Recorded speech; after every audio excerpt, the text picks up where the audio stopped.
Hello friends, कैसे हैं आप सब। मुझे पूरा विश्वास है कि आप सब अच्छे तो होंगे ही।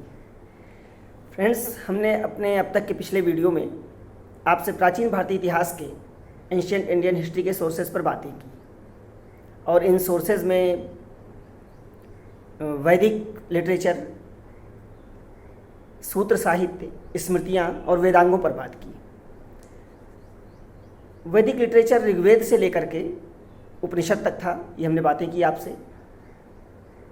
ऋग्वेद से लेकर के सूत्र साहित्य तक और कुछ स्मृतियाँ भी, ये सब माना जाता है कि इनका टाइम पीरियड 2000 ईसा पूर्व 2000 बीसी से लेकर के 500 बीसी तक था। यानी 2000 ईसा पूर्व से लेकर के 500 ईसा पूर्व तक ये ग्रंथ लिखे गए थे। अब अपने आज की वीडियो में हम आपसे पुराणों पर बात करेंगे और महाकाव्य रामायण और महाभारत पर बात करेंगे। पुराण प्राचीन भारतीय इतिहास के राजनैतिक जीवन के, राजनैतिक इतिहास के बहुत बड़े स्रोत हैं। प्राचीन भारतीय इतिहास का जितना राजनीतिक स्रोत है वो लगभग उसकी शुरुआत पुराणों से ही होती है। पुराण का अर्थ होता है प्राचीन या पुराना, इसके शब्द से ही लग रहा है।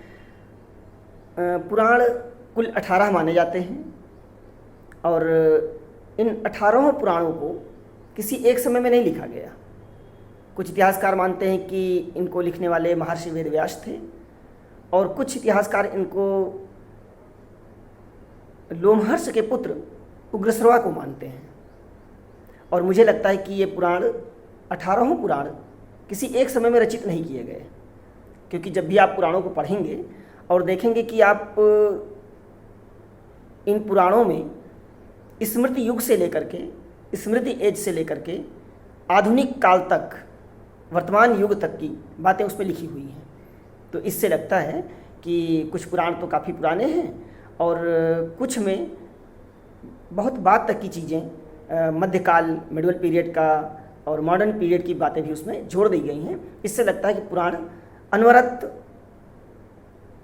उनमें कंटेंट जोड़े जाते रहे, उनमें जो भी साहित्य था कुछ ना कुछ उसमें अमेंडमेंट होता रहा। इसलिए हम पुराणों को एक समय का रचित नहीं मान सकते हैं।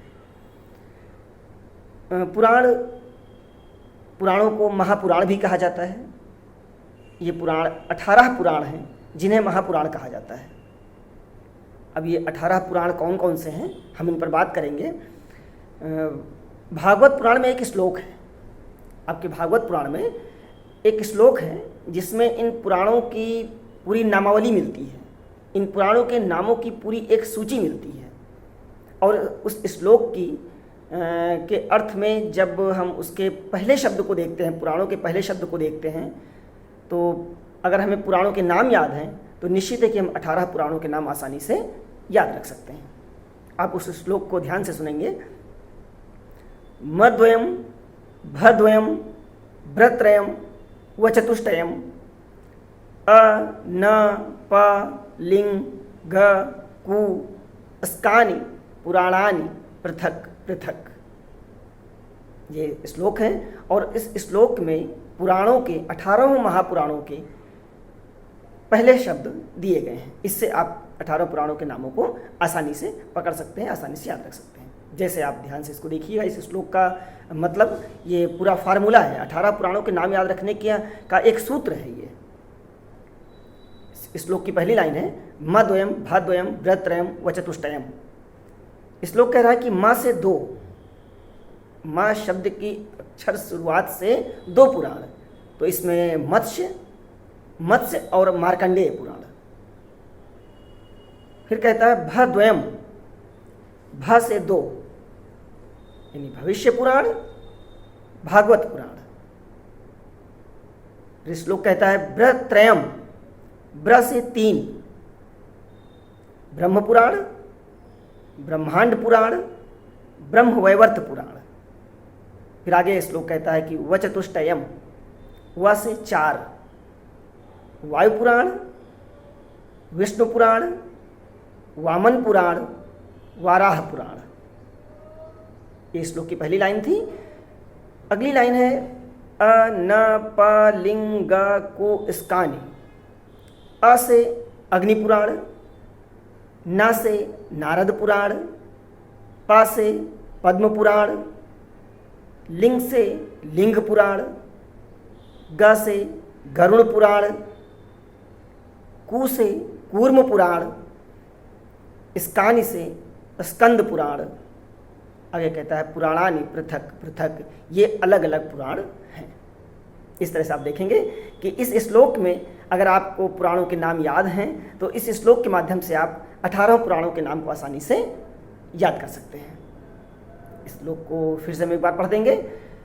मद्वयम भद्वयम व्रत्रयम व चतुष्टयम अ न प लिंग कु स्कानि पुराणानि पृथक पृथक। ये आपके भागवत पुराण में दिया गया एक श्लोक है। तो इस तरह से आप देखेंगे कि ये हमारे पुराण महापुराण है। ये अब आप कुछ पुराण हैं जिनको उप पुराणों की संज्ञा दी गई है, उनको उप पुराण, सब पुराण कहा जाता है। अब महापुराण और उप पुराण क्या है? पुराणों के कुछ कैरेक्टरिस्टिक्स हैं, कुछ लक्षण हैं पुराणों के, और कहा जाता है कि ये लक्षण जिन पुराणों में पाए जाते हैं, ये पूरे लक्षण जिन पुराणों में पाए जाते हैं उनको महापुराण कहा जाता है, और जिनमें ये लक्षण में कुछ नहीं पाए जाते हैं उनको उप पुराण की संज्ञा दे दी गई है। और ये कैरेक्टरिस्टिक्स 5 हैं, 5 हैं। 5 लक्षण है पुराणों के जिनको पंच लक्षणाः कहा गया है, और इन 5 लक्षणों के माध्यम से हम पुराणों को महापुराण और उपपुराण में डिवाइड कर सकते हैं। अभी 5 लक्षण कौन से हैं, और इन्हीं 5 लक्षणों पर पूरा स्रोत, पूरे पुराणों की एक तरह से देखा जाए पूरा कैरेक्टरिस्टिक्स का, पुराणों का पूरा इतिहास इन्हीं 5 लक्षणों में समाहित है। और ये इसके लिए भी लगभग सभी पुराणों में एक श्लोक मिलता है इन 5 लक्षणों के बारे में, जिन्हें पंचलक्षणा कहा गया है। वो श्लोक भी ध्यान से सुनिएगा। सर्गश्च प्रतिसर्गश्च वंशो मनवंतराणि च वंश्यानुचरितं च पुराणम पंचलक्षणम। ये 5 लक्षण कौन से हैं? सर्ग, प्रतिसर्ग, वंश, मनवंतर और वंशानुचरित। इन्हीं 5 लक्षण यही 5 लक्षण पुराणों की एक तरह से आत्मा है। पुराणों का सारा सार इन्हीं 5 लक्षणों में समाहित है। अब ये 5 लक्षण है क्या क्या? पहला कहता है, वो श्लोक कहता है सर्गश्च, सर्ग का अर्थ होता है सृष्टि का निर्माण, सृष्टि की उत्पत्ति। यानी पुराणों में सृष्टि की उत्पत्ति का पूरा वर्णन है। दूसरा लक्षण है प्रतिसर्गश्च, प्रतिसर्ग। तो प्रतिसर्ग का अर्थ होता है सृष्टि की लय के बाद पुनर्उत्पत्ति। जैसा कि लगभग सभी धर्मों में कथाएं मिलती हैं, धार्मिक कथाएं मिलती हैं कि सृष्टि का एक बार बहुत प्रलय हुई, बड़ी प्रलय आई, और उस प्रलय में पूरी सृष्टि लय हो गई, खत्म हो गई, और उसके बाद फिर से सृष्टि का निर्माण हुआ। और सभी धर्मों में, चाहे वो ईसाई धर्म हो, चाहे मुस्लिम धर्म हो, चाहे हिंदू धर्म हो, सभी धर्मों में सृष्टि के प्रलय की बात और उसके पुनर्निर्माण की बातें दी गई हैं।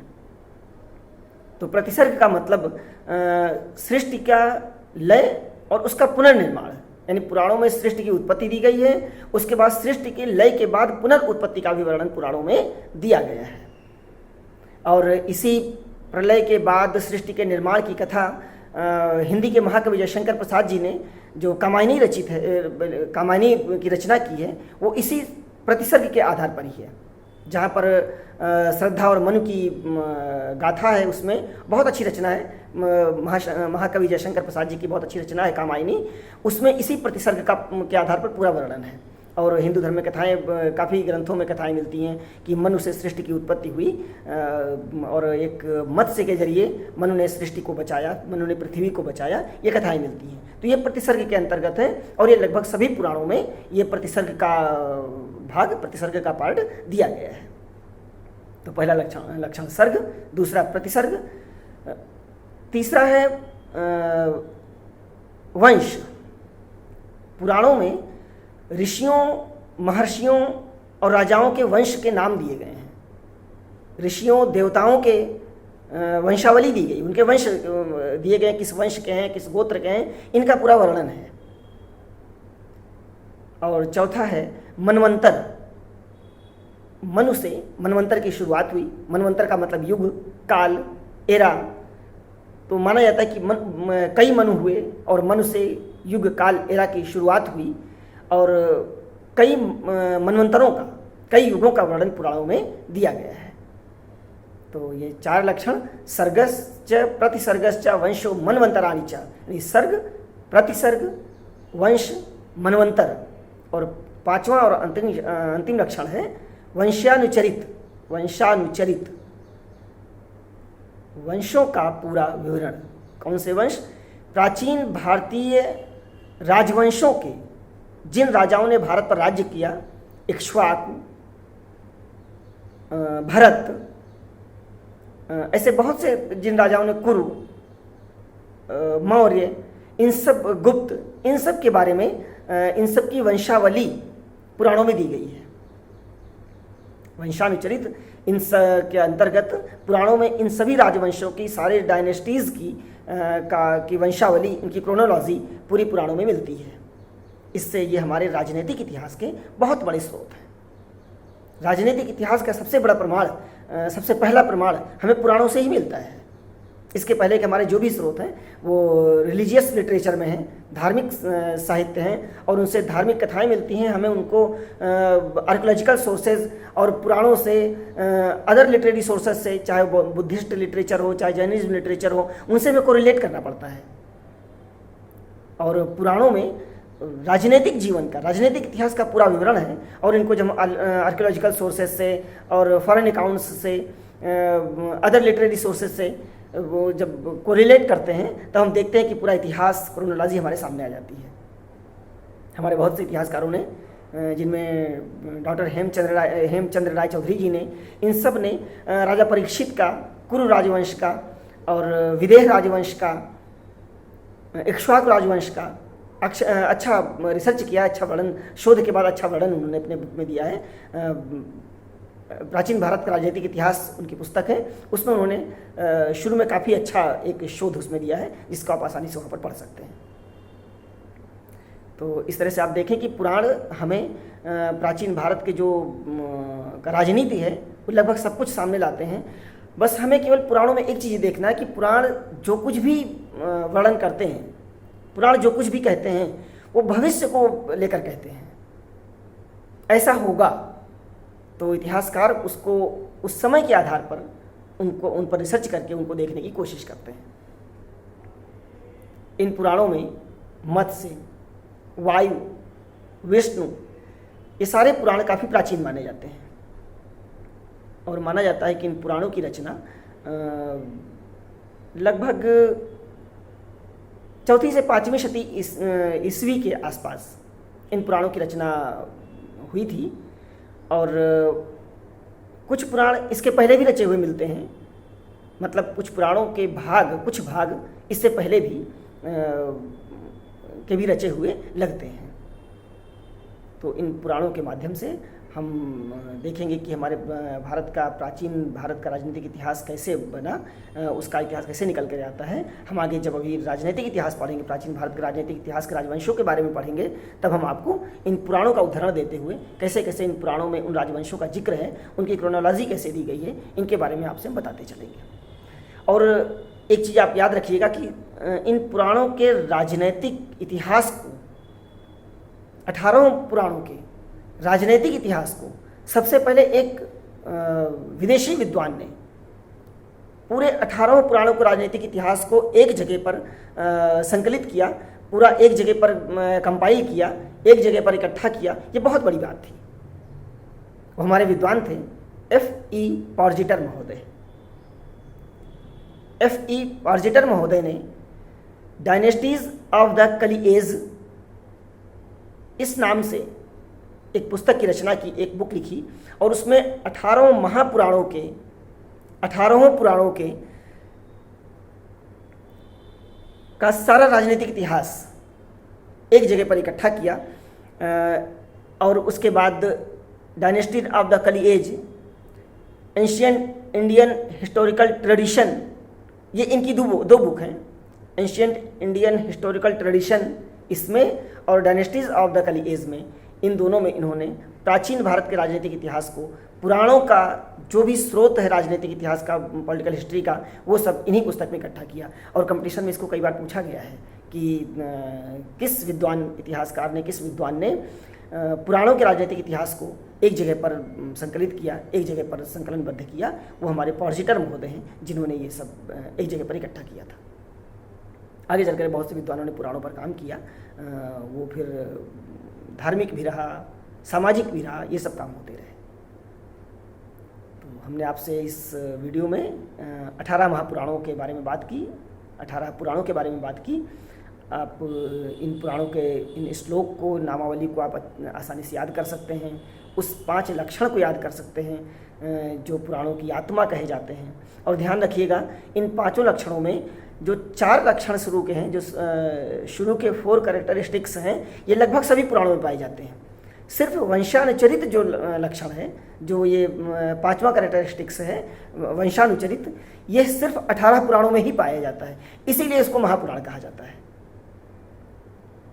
इन 18 महापुराणों में ये 5वां लक्षण पाया जाता है, यानी इन 18 में डायनेस्टीज़ की क्रोनोलॉजी दी गई है, इन राजवंशों की वंशावली क्रमबद्ध विवरण इनमें मिलता है। चलिए हम आगे के वीडियो में आपसे महाकाव्य, अपने प्राचीन महाकाव्य रामायण और महाभारत पर बात करेंगे। और निश्चित है कि ये अगला वीडियो रामायण और महाभारत भी आपके लिए काफ़ी उपयोगी होगा। उसमें ऐसे कई फैक्ट आपको मिलेंगे जिसमें आप देखेंगे कि आपके कंपटीशन में बराबर आपको दिखेंगे। रामायण और महाभारत के वीडियो आगे देखते हैं। चलिए, ओके, बाय, सी यू।